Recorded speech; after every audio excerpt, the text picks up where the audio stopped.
తాడిపత్రి నియోజకవర్గంలో ఇసుక రవాణా చేసేవారికి స్వీట్ వార్నింగ్ ఇచ్చారు మున్సిపల్ చైర్మన్ జేసీ ప్రభాకర్ రెడ్డి. నియోజకవర్గంలో 25 మంది ఇసుక రవాణా చేస్తున్నారని, వారు అది మానుకోవాలని కోరారు. మున్సిపాలిటీ ద్వారానే ఇసుక రవాణా చేస్తామని చెప్పారు.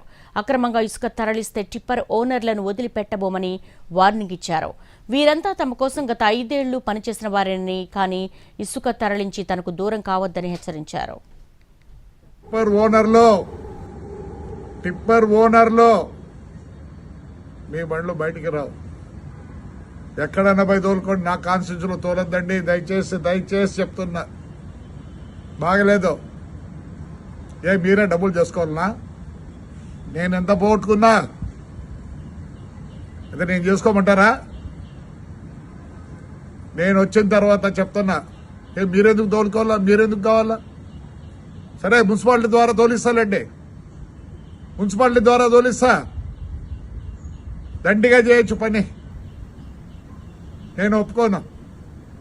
అంతా నాకు కావాల్సిన వాళ్ళే. మీకు అమ్మేది కూడా తెలియదు.